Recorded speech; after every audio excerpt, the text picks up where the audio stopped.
नमस्कार। आज है तारीख 27 जून, दिन मंगलवार। ये बीबीसी हिंदी का पॉडकास्ट दिन भर पूरा दिन पूरी खबर है। मैं हूं मोहनलाल शर्मा। मैं हूं सुमिरनप्रीत कौर। पॉडकास्ट में आज बात वागनर ग्रुप की बगावत के बाद पुतिन के संबोधन की, प्रिगोजिन के मैसेज की और समान नागरिक संहिता पर बहस की। रूस में वागनर ग्रुप की बगावत के बाद पहली बार देश को संबोधित किया राष्ट्रपति व्लादिमीर पुतिन ने। उन्होंने कहा कि वागनर ग्रुप के अधिकांश लड़ाके और कमांडर देशभक्त। Сегодня у вас есть возможность продолжить службу России, заключив контракт с Министерством обороны или другими силовыми органами. बगावत के बाद क्या होगा? वागनर ग्रुप के प्रमुख येवगनी प्रिगोजिन का भविष्य, सुनिए विश्लेषण। वैगनर ग्रुप में अभी जो प्रिगोजिन का जो फेट है वो तो लग रहा है कि उनका फिर से यहाँ पे आके कुछ भी करना या बहुत ही इम्पोर्टेंट बड़ी शक्ति के रूप में वहाँ पे इमर्ज करना मुश्किल है, लेकिन पुतिन के साथ दिक्कतें दूसरी हैं। यूनिफॉर्म सिविल कोड पर प्रधानमंत्री नरेंद्र मोदी के बयान के बाद इस मुद्दे पर बहस शुरू। परिवार के दूसरे सदस्य के लिए दूसरा कानून हो तो क्या वो घर चल पाएगा? क्या कभी भी चल पाएगा? क्या फिर ऐसी दोहरी व्यवस्था से देश कैसे चल पाएगा? लेकिन पहले सुनिए देश और दुनिया के पूरे दिन का हाल सुमिरनप्रीत कौर से।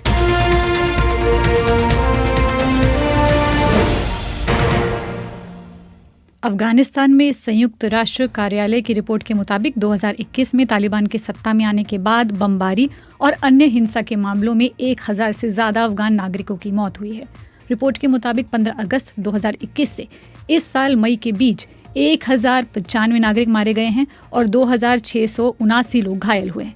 रिपोर्ट में इन मामलों को लेकर और इन हमलों को लेकर कहा गया है कि इनमें धार्मिक स्थलों और अफगानिस्तान में हजारा समुदाय को निशाना बनाया गया है। ज्यादातर मौतें मस्जिदों, शैक्षिक केंद्रों और बाजार जैसे सार्वजनिक स्थानों पर आत्मघाती बम विस्फोटों और आईईडी ब्लास्ट की वजह से हुई है। पाकिस्तान के विदेश मंत्रालय ने अमेरिकी दूतावास को समन किया है। मंत्रालय ने पिछले दिनों प्रधानमंत्री नरेंद्र मोदी और अमेरिकी राष्ट्रपति जो बाइडेन के जारी किए गए उस संयुक्त बयान पर चिंता और निराशा व्यक्त की है, जिसमें पाकिस्तान को ये सुनिश्चित करने के लिए कहा गया है कि उसके क्षेत्र का इस्तेमाल आतंकवाद और आतंकवादी हमलों के आधार के रूप में नहीं किया जाए। पाकिस्तान ने दोनों नेताओं के इस साझा बयान को एक तरफा और भ्रामक बताया है। पाकिस्तान के विदेश मंत्रालय ने कहा है कि अमेरिका को ऐसे बयान जारी करने से बचना चाहिए जो पाकिस्तान के विरुद्ध भारत के आधारहीन और राजनीति से प्रेरित नैरेटिव को बढ़ावा देता है। अमेरिकी विदेश विभाग के प्रवक्ता मैथ्यू मिलर ने एक डेली न्यूज़ ब्रीफिंग में संवाददाताओं से कहा कि भले ही पाकिस्तान ने आतंकवादी समूह का मुकाबला करने के लिए महत्वपूर्ण कदम उठाए हैं, लेकिन अमेरिका ने इस क्षेत्र में और अधिक कदम उठाए जाने की वकालत की है।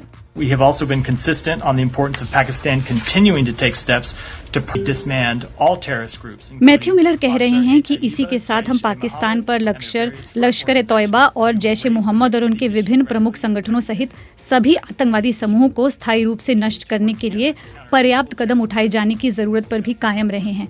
हम इस मुद्दे को पाकिस्तानी अधिकारियों के समक्ष भी नियमित रूप से उठाएंगे।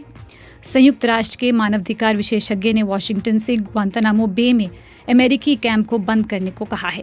लगभग 30 बंदी ऐसे हैं जिन्हें 20 वर्षों से अधिक समय से बिना किसी मुकदमे और ट्रायल के रखा गया है। उन्हें न्यूयॉर्क पर 2001 के हमले के बाद अमेरिका के नेतृत्व में आतंकवाद के खिलाफ युद्ध के दौरान हिरासत में लिया गया था। विशेष दूत फियोनियोला नियोओलान, जो हाल ही में कैंप की संयुक्त राष्ट्र की पहली यात्रा के लिए गई, उन्होंने कहा वहां बंदियों के साथ किए गए व्यवहार को क्रूर, अपमानजनक और अंतर्राष्ट्रीय कानून का उल्लंघन बताया जाता है।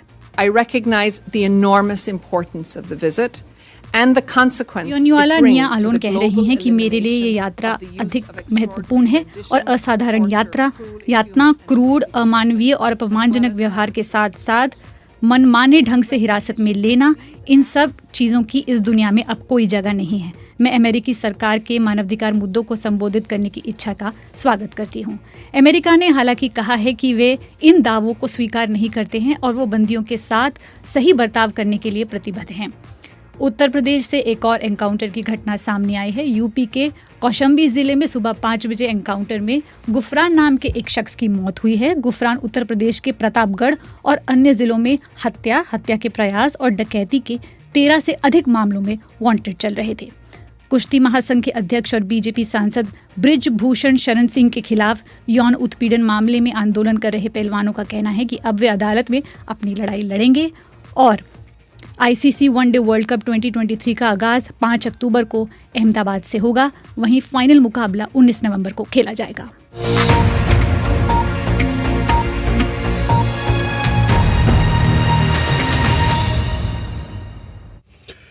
दिन भर पूरा दिन पूरी खबर। और आज इस पॉडकास्ट की हम शुरुआत करते हैं रूस में वागनर ग्रुप की बगावत और उसके बाद पैदा हुए हालात से।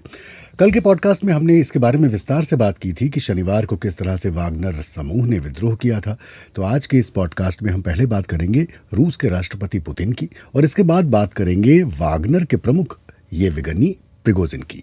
मोहन, कल यानी सोमवार को रूस के राष्ट्रपति व्लादिमीर पुतिन ने देर रात रूसी टेलीविजन पर देश को संबोधित किया। पुतिन ने कहा कि उन्होंने विद्रोह को 24 घंटे से भी कम वक्त में खत्म कर दिया। वागनर ग्रुप के पीछे हटने के बाद राष्ट्रपति व्लादिमीर पुतिन का ये पहला संबोधन है देश के लिए। पुतिन ने इस विद्रोह के लिए वागनर समूह के नेताओं को जिम्मेदार ठहराया और कहा कि वो रूस को खूनी संघर्ष में डूबा हुआ देखना चाहते थे।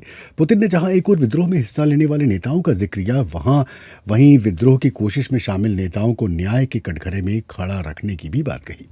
पुतिन ने कसम खाई है कि वे इस विद्रोह के पीछे शामिल लोगों को न्याय के कटघरे में खड़ा करके रहेंगे। और वागनर समूह पर पुतिन ने कहा, Мы знали и знаем, что подавляющее большинство бойцов и командиров группы «Вагнер» это тоже पुतिन कह रहे थे कि हम जानते हैं वागनर समूह के अधिकांश लड़ाके और कमांडर भी रूसी देशभक्त हैं, अपने लोगों और राज्य के प्रति वफादार हैं। उन्होंने युद्ध के मैदान पर अपने साहस से साबित किया है। उन्होंने डोनबास और नोवोसोरिया को आज़ाद कराया। इसलिए घटना की शुरुआत से ही मेरे निर्देशों के मुताबिक कदम उठाए गए और मेरा निर्देश था कि बड़े पैमाने पर खून खराबा न हो, उससे बचा जाए। जबकि पश्चिमी देश और यूक्रेन चाहते थे कि रूसी एक दूसरे को मार डालें। ये राष्ट्रपति पुतिन के शब्द थे। राष्ट्रपति पुतिन ने न केवल राष्ट्र को एकजुट रखने बल्कि वागनर ग्रुप को भी पीछे हटने और खून खराबा न करने के लिए धन्यवाद दिया। हालांकि पुतिन ने कभी भी वागनर ग्रुप समूह के प्रमुख येवगेनी प्रिगोजिन का नाम नहीं लिया। पुतिन ने आम वागनर ग्रुप के सैनिकों को देशभक्त बताया और कहा कि उन्हें रूसी सेना में भर्ती होने, बेलारूस या अपने घर लौटने की अनुमति होगी। Сегодня у вас есть возможность продолжить службу России. पुतिन कह रहे थे कि आप सब जो कि वागनर के लिए लड़ रहे थे, आपके पास मौका है कि आप रूस के रक्षा मंत्रालय या फिर दूसरी सैन्य या फिर कानूनी प्रवर्तन संस्थाओं के साथ एक कॉन्ट्रैक्ट पर हस्ताक्षर करके रूस के लिए अपनी सेवा जारी रख सकते हैं। या फिर अगर आप अपने परिवार या करीबी लोगों के पास वापस जाना चाहते हैं तो आपके पास मौका है। जो लोग बेलारूस जाना चाहते हैं जा सकते हैं और मैंने जो वादा किया है वो पूरा होगा। पुतिन ने उन सभी लोगों को धन्यवाद दिया जो कि वागनर लड़ाकों के रास्ते में आकर खड़े हो गए थे और जो अपने देश के प्रति वफादार रहे। मोहन, उन्होंने एक दिन चली बगावत के दौरान मारे गए सैनिकों को भी धन्यवाद दिया। अब बात वागनर ग्रुप के प्रमुख प्रिगोजिन की। वागनर समूह के प्रमुख ने कल पहली बार इस घटनाक्रम के बाद अपनी बात रखी। उन्होंने कल ही टेलीग्राम पर ऑडियो मैसेज जारी किया, लेकिन इसमें उन्होंने इस बात का कोई संकेत नहीं दिया कि वे वर्तमान में कहाँ हैं और ना ही उन्होंने अपनी भविष्य की योजनाओं के बारे में कोई जानकारी दी। संदेश में वागनर ग्रुप के चीफ प्रिगोजिन ने दावा किया कि उनका मकसद सरकार गिराना नहीं था। प्रिगोजिन बोले कि उनके लड़ाकों ने विद्रोह के दौरान जमीन पर एक भी सैनिक को नहीं मारा। हालांकि उन्होंने स्वीकार किया कि उनके लड़ाकों ने रूसी वायुसेना के जहाज को निशाना बनाया। प्रिगोजिन का दावा है कि रूसी वायुसेना हमला कर रही थी, जिसके कारण उन्होंने जवाबी हमला किया। और वो ये भी बोले कि वो विरोध जताने के लिए मार्च कर रहे थे, सरकार गिराने के लिए नहीं। Целью похода было не допустить уничтожения ЧВК «Вагнер» и привлечь... प्रिगोजिन कह रहे थे कि इस अभियान का मकसद पीएमसी वागनर के विनाश को रोकना और उन व्यक्तियों को न्याय के कटघरे में लाना था जिन्होंने अपने गैर पेशेवर कामों से विशेष सैन्य अभियान के दौरान बड़ी तादाद में गलतियां की। ये मांग जनता की थी और वो सभी लोग जिन्होंने उन्हें देखा है, उन्होंने मार्च में उनका समर्थन किया। उन्होंने इस मार्च को न्याय की मार्च भी कहा। प्रिगोजिन ने कहा, Мы остановились в тот момент, когда первый штурмовой отряд प्रिगोजिन कह रहे थे कि जब हमारी टुकड़ी मास्को से 200 किलोमीटर दूर थी तब हम जाकर रुक गए। वहां तोपें तैनात थी और ये साफ था कि बहुत खून खराबा होने वाला है। हमें लगा कि हम जो करने जा रहे हैं उसे हमने दिखा दिया है और ये काफी था। हम रूसियों का खून नहीं बहाना चाहते थे और दूसरा ये कि हम अपना विरोध प्रदर्शन करने गए थे, न कि सत्ता को उखाड़ने के लिए। ये प्रिगोजिन के शब्द। मोहन, पिछले हफ्ते प्रिगोजिन ने घोषणा की थी कि वो रूसी सेना के खिलाफ विद्रोह का रास्ता लेने जा रहे हैं और उन्होंने रूसी शहर रोस्तोव पर नियंत्रण कर लिया था। येवगनी प्रिगोजिन की घोषणा से तिल मिलाए राष्ट्रपति पुतिन ने इसे पीठ में छुरा घोंपने जैसा बताया और रूस को धोखा देने वालों को सजा देने की भी बात कही थी। बेलारूस के बीच बचाव करने के बाद मास्को की ओर मार्च करने के लिए निकले प्रिगोजिन ने वापस लौटने का फैसला किया। तो इस सारे घटनाक्रम के बीच रूस के राष्ट्रपति की शक्ति, उनकी रणनीति, वागनर के प्रमुख येवगनी प्रिगोजिन के भविष्य की बात हो रही है। अब से कुछ देर पहले मैंने बात की जवाहरलाल नेहरू यूनिवर्सिटी में रूस मामलों के जानकार राजन से और उनके सामने यही सवाल रखा कि प्रिगोजिन का भविष्य क्या है और वागनर के सैनिकों को माफ करना क्या पुतिन की मजबूरी है। देखिए, वैगनर ग्रुप में अभी जो प्रिगोजिन का जो फेट है वो तो लगा है कि उनका फिर से यहाँ पे आके कुछ भी करना या बहुत ही इम्पोर्टेंट बड़ी शक्ति के रूप में वहाँ पे इमर्ज करना मुश्किल है। लेकिन पुतिन के साथ दिक्कतें दूसरी हैं। पुतिन के साथ देख लिया है कि वैगनर ग्रुप को वहाँ अभी भी लोग एक नेशनल हीरो के रूप में देखते हैं, जिसने फ्रंट पे जाके लड़ा था और आर्मी का सहयोग किया था। कोई भी ऐसा एक चार्ज पुतिन की टीम ने वहां पे एस्टेब्लिश नहीं कर पाया है जिसमें कि बोला गया हो कि वैगनर ग्रुप करप्ट है, वहां पे नहीं लड़ाई लड़ रहा है या वहां पे वो कुछ गलत करने की कोशिश कर रहा है। ऐसे कोई चार्जेस का एविडेंस नहीं था। तो कहने का मतलब कि वहां पे जो सेंटिमेंट है रूस में, काफी लोग जो ब्यूरोक्रेसी में है या आम जनता उसमें इस चीज को मानते हैं कि वैगनर ग्रुप के साथ ठीक नहीं हुआ है और वो ये भी मानते हैं कि अभी जो ब्यूरोक्रेसी है पुतिन एडमिनिस्ट्रेशन का, उसमें खासकर शोइगु को लेके काफी असंतोष है। उनको लगता है कि उनको तो जाना ही चाहिए, उनको लगता है कि उनको हटना चाहिए। गेरासिमोव जो कि वहां पे जनरल सेक्रेटरी जनरल, उनको भी लेके काफी असंतोष है। अब देखना यह है कि पुतिन इस कॉन्ट्राडिक्शन को, इस विरोधाभास को कैसे डील करते हैं। इसको हटाने का मतलब यह भी होता है कि कुछ लोग उनसे जो उनकी लॉबी के हैं, शोइगु या गेरासिमोव के लॉबी के हैं, वो नाराज होंगे।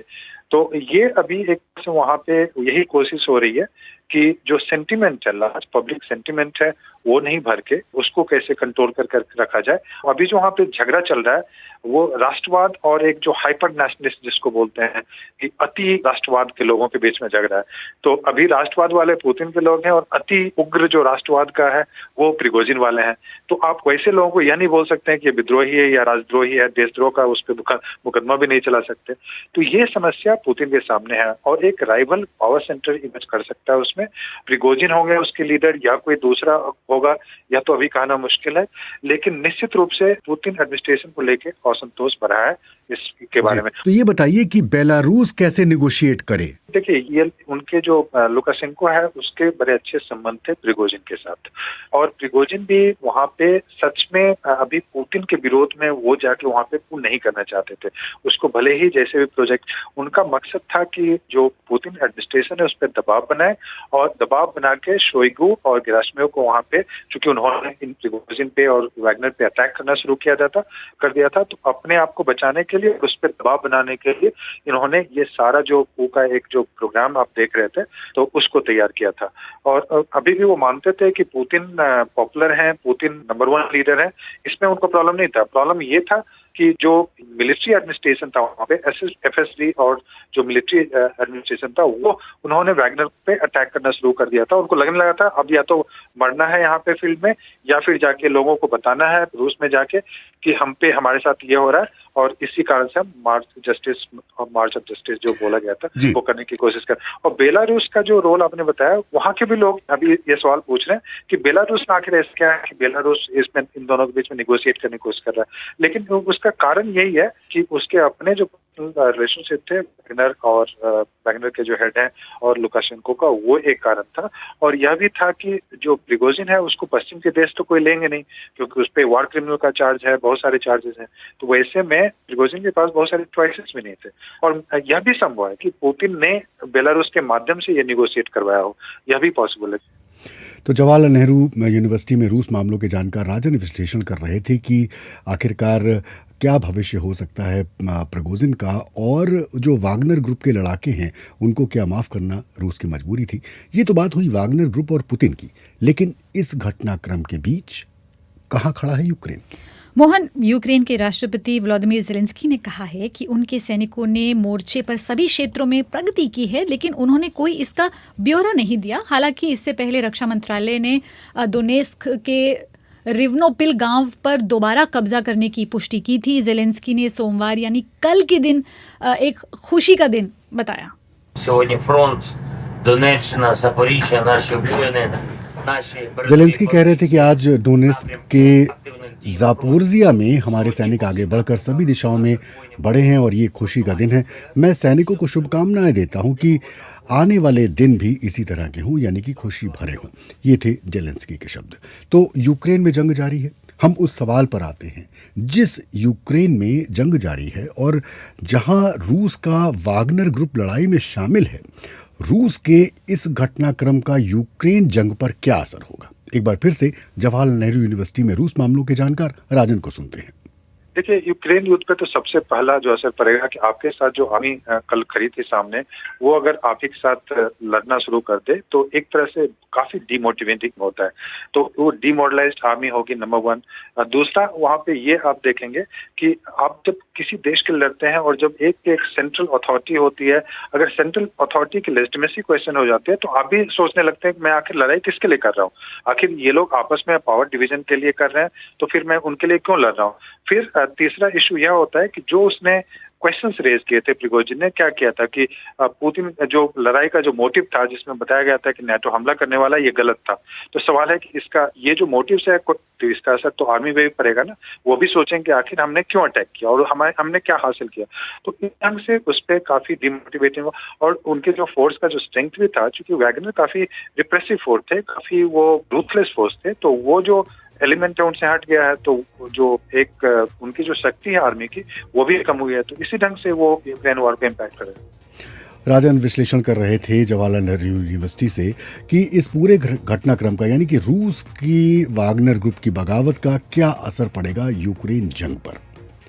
कार्यक्रम में आगे मैंने 6 महीने लगाए थे इस रेस की प्रिपरेशन करने में। मुझे था कि मुझे लेना है मेडल लेके आना है वापस, बस।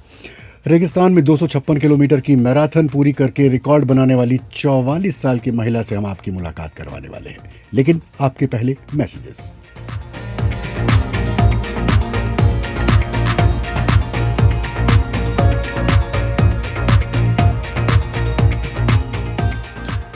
हमेशा की तरह मेरे पास फेसबुक खुला है और सुमिरन आपके पास यूट्यूब खुला। बिल्कुल। तो सबसे पहली टिप्पणी मैं ले रहा हूँ सिंह धारा कि ये कह रहे हैं कि जेएनयू के प्रोफेसर राजन से रूसी राजनीति में वागनर ग्रुप के महत्व से संबंधित जानकारी बहुत शानदार और उत्साह और ज्ञानवर्धक थी। इसके अलावा राकेश दुबे कह रहे हैं कि आज वैश्विक मंच से चाहे योग का विषय हो या आतंक या जलवायु परिवर्तन चुनौतियों से निपटना, भारत मुश्किलों से जूझ रही दुनिया को सही दिशा दिखा रहा है। रजनीकांत शुक्ला का मैसेज है, आज आर.डी. बर्मन का जन्मदिन है। पंडित अजीत धर द्विवेदी कह रहे हैं कि आज अवतरण दिवस पर याद करता हूँ राहुल देव वर्मन को। और इसके अलावा कुछ लोग हमसे सवाल भी पूछ रहे हैं। परमवीर रावत पूछ रहे हैं कि मोहनलाल जी, वागनर सैनिक क्या है और इनका उद्देश्य क्या है। तो कल का जो हमने पॉडकास्ट किया था, उस प्रोग्राम को मैं निवेदन करूंगा कि उसको एक बार फिर से सुने और उसमें आपको पूरा पता चलेगा कि वागनर ग्रुप कौन है, इसके मुखिया कौन है और उन्होंने किस तरह से इसका गठन किया। इसके लिए आपको उस पर जाना पड़ेगा। इसके बाद एक टिप्पणी कर रहे हैं कुलदीप सिंह जाखड़ साहब। ये कह रहे हैं कि आज आप रूस वागनर का जिक्र दोबारा कर रहे हैं। जाखड़ साहब, हमारा ये प्रोग्राम जो है वो हम डेली प्रसारित करते हैं और तमाम ऐसे भी श्रोता होते हैं जिन्होंने हो सकता है कल इस प्रोग्राम को ना सुना हो, और कहानी होती है, जो स्टोरी होती है वो आगे बढ़ती है। कल हमने जिस मुकाम पर इस प्रोग्राम को छोड़ा था, आज हमने आज के प्रोग्राम को उसी जगह से उठाया है।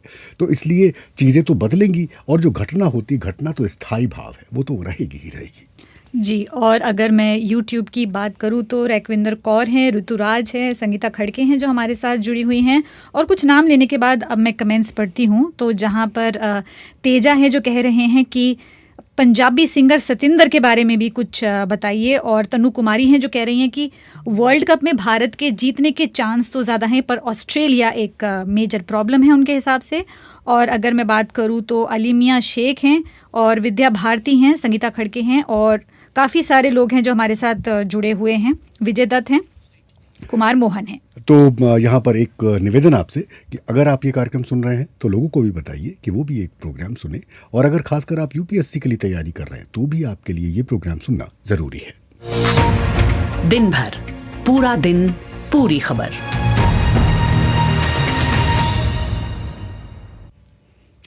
दूसरे पड़ाव पर आते हैं। बिल्कुल, मध्य प्रदेश में 5 वंदे मातरम ट्रेनों को हरी झंडी दिखाने के बाद वंदे भारत ट्रेनों को हरी झंडी दिखाने के बाद भारत के प्रधानमंत्री नरेंद्र मोदी ने पार्टी के बूथ स्तर के कार्यकर्ताओं को भी संबोधित किया। इस दौरान बीजेपी कार्यकर्ताओं ने उनसे एक एक करके सवाल पूछे और प्रधानमंत्री मोदी ने उनका जवाब दिया। इसी सवाल जवाब के सिलसिले में एक सवाल उठा यूनिफॉर्म सिविल कोड का भी, और ट्रिपल तलाक पर भी बात हुई। प्रधानमंत्री मोदी ने क्या कहा? एक तो मैं कि यूनिफॉर्म सिविल कोड के नाम पर ऐसे लोगों को भड़काने का काम हो रहा है। आप मुझे बताइए, एक घर में परिवार के एक सदस्य के लिए एक कानून हो, परिवार के दूसरे सदस्य के लिए दूसरा कानून हो, तो क्या वो घर चल पाएगा क्या? प्रधानमंत्री नरेंद्र मोदी की आवाज सुन रहे थे आप। और यूनिफॉर्म सिविल कोड पर जैसे ही प्रधानमंत्री नरेंद्र मोदी ने ये बयान दिया तो इसके बाद एक बहस शुरू हो गई। कांग्रेस, AIMIM, JDU, DMK जैसी पार्टियों ने प्रधानमंत्री मोदी पर वोट बैंक की राजनीति करने का आरोप लगाया। कांग्रेस महासचिव KC वेणुगोपाल ने कहा, you answer about the unemployment, you answer about the poverty, you answer about the price rise. KC Venugopal कह रहे थे कि प्रधानमंत्री जी गरीबी, महंगाई, बेरोजगारी और मणिपुर हिंसा जैसी चीजों पर जवाब नहीं देते और उनका ये बयान मुद्दों से ध्यान भटकाने की कोशिश है। मोहन, वहीं कांग्रेस नेता तारिक अनवर ने पीएम के बयान पर कहा कि प्रधानमंत्री खुद वोट बैंक की राजनीति कर रहे हैं। अगर यूनिफॉर्म सिविल कोड लागू करना चाहते हैं तो 9 साल से उनकी सरकार है, पहले कर सकते थे। जैसे ही चुनाव आता है तब ये सारी चीज़ें याद आ जाती हैं। यूनिफॉर्म सिविल कोड को लेकर कांग्रेस नेता और all India Muslim personal law board के सदस्य आरिफ मसूद ने कहा कि देश बाबा साहब के बनाए संविधान पर भरोसा करता है और देश उसमें कोई बदलाव नहीं होने देगा। वहीं दूसरी तरफ ओवैसी जो हैं उन्होंने भी एक बयान दिया, आइए सुनते हैं। भारत के प्रधानमंत्री भारत की डाइवर्सिटी को, प्लुरलिज्म को एक प्रॉब्लम समझते, इसीलिए इस तरह की बातें करते रहते। 1 nation, 1 election, 1 tax, 1 law, 1 culture, 1 religion, 1 identity, और अब तो 1 फर्टिलाइजर भी बोल रहे हो। इसीलिए बोल रहा हूं, आर्टिकल 29 भारत के प्रधानमंत्री को समझ में नहीं आता। क्या यूनिफॉर्म सिविल कोड के नाम पे आप प्लुरलिज्म, डाइवर्सिटी को छीन लेंगे क्या? आप वो करना चाह रहे? यूनिफॉर्म सिविल कोड की जब बात प्रधानमंत्री कर रहे हैं, वो यूनिफॉर्म सिविल कोड की नहीं बात कर रहे, वो हिंदू सिविल कोड की बात कर रहे। ये असदुद्दीन ओवैसी की आवाज़ थी जिन्हें आप सुन रहे थे। इधर JDU यानी कि जनता दल यूनाइटेड ने नरेंद्र मोदी पर वोट बैंक की राजनीति का आरोप लगाया और JDU नेता KC त्यागी ने कहा कि यूनिफॉर्म सिविल कोड के मुद्दे पर सभी पार्टियों और जो स्टेक होल्डर्स हैं उनके साथ चर्चा होनी चाहिए। वोट बैंक की पॉलिटिक्स सिर्फ और सिर्फ भारतीय जनता पार्टी करती है, जो हर बार चुनाव के मौके पर ऐसे बिंदु तलाश करती है जिससे धार्मिक ध्रुवीकरण हो और भाजपा को फायदा हो। UCC के कोई खिलाफ नहीं है, सभी दलों को, सभी जो स्टेक होल्डर्स हैं उनको बुला के चर्चा करनी चाहिए। तो ये KC त्यागी को आप सुन रहे थे जो कि कह रहे थे कि सभी पार्टियों और स्टेक होल्डर्स के साथ चर्चा होनी चाहिए। लेकिन सुमिरन, इस महत्वपूर्ण बात यह है कि प्रधानमंत्री नरेंद्र मोदी ने जो आज ये बात कही, दरअसल वो अपनी पार्टी के कार्यकर्ताओं को संबोधित कर रहे थे। अपने पार्टी के कार्यकर्ताओं तक पार्टी की कोशिश ये है कि भारतीय जनता पार्टी के कार्यकर्ताओं तक ये बात पहुंचे कि सरकार ने 9 साल में उनके लिए क्या क्या किया और इस अभियान की शुरुआत की। तो अगर इस अभियान की शुरुआत की है तो सरकार ने एक बार फिर से उन एजेंडों को लोगों तक बताने की कोशिश की है कि उनकी प्राथमिकता में क्या क्या है। और भारतीय जनता की पार्टी की प्राथमिकताओं में एक मुद्दा समान नागरिक संहिता का है, जो कि आने वाले चुनाव यानी कि 2024 में अब ये मुद्दा उभरेगा। ये भी प्रधानमंत्री मोदी के इस भाषण पर और उसके बाद जो बहस हुई है, इससे ये तय हो चुका है। बिल्कुल।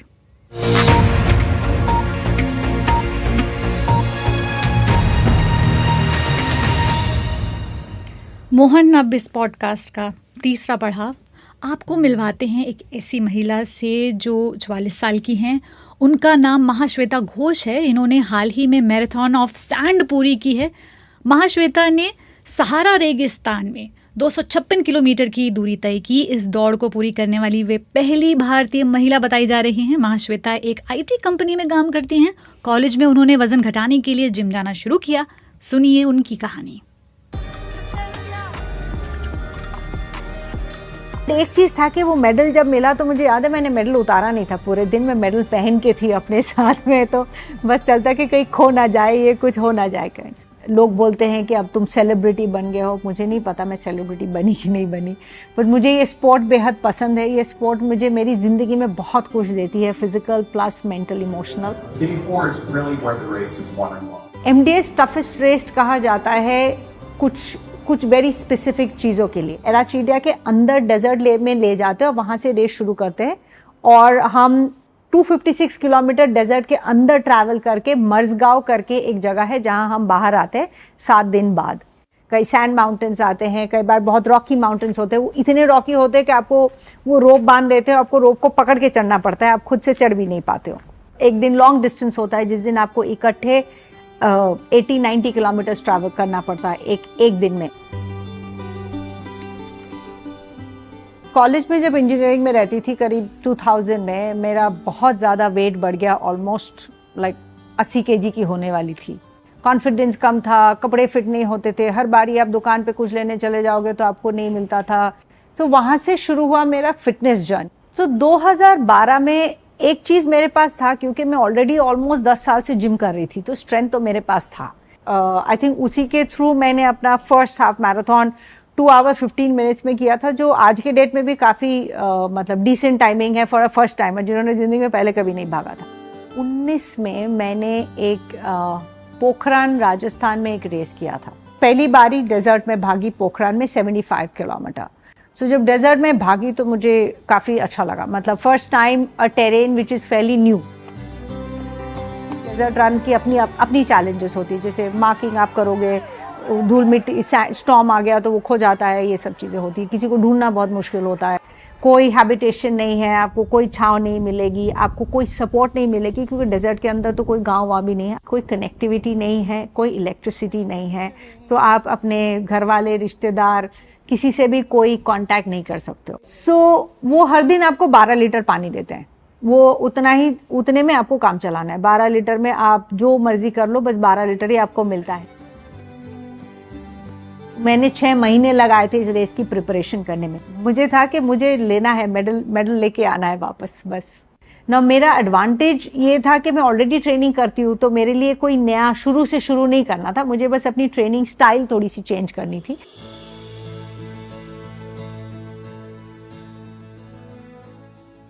तो ये थी कहानी महाश्वेता की, जिन्होंने 256 किलोमीटर की दूरी तय की, और इस दूरी को पूरा करने वाली वो पहली भारतीय महिला बताई जा रही हैं। अगर आप इस वीडियो को देखना चाहते हैं तो BBC हिंदी के YouTube चैनल पर आएं, और वहाँ आपको ये पूरी स्टोरी आप देख भी सकते हैं। जी, अगर मैं स्पोर्ट्स की बात करूँ मोहन, तो आपको बता दें कि ICC वनडे वर्ल्ड कप 2023 का शेड्यूल की अनाउंसमेंट हो गई है। मतलब मैच देखा जा रहा है। बिल्कुल। और वर्ल्ड कप 2023 का आगाज 5 अक्टूबर से अहमदाबाद में होगा। फाइनल मुकाबला भी 19 नवंबर को अहमदाबाद में ही खेला जाएगा। भारत का पहला मुकाबला ऑस्ट्रेलिया के खिलाफ 8 अक्टूबर को चेन्नई में होगा। वहीं 15 अक्टूबर को भारत पाकिस्तान का मुकाबला होगा अहमदाबाद के नरेंद्र मोदी स्टेडियम में। टूर्नामेंट में कुल 10 टीमें हिस्सा ले रही हैं, जिसमें 8 टीमों को सीधे एंट्री मिली है। वहीं 2 टीमें जिम्बाब्वे जो हैं वो चल रहे वर्ल्ड कप के क्वालिफायर के बाद तय होंगी। एक आवाज आपको सुनवानी है।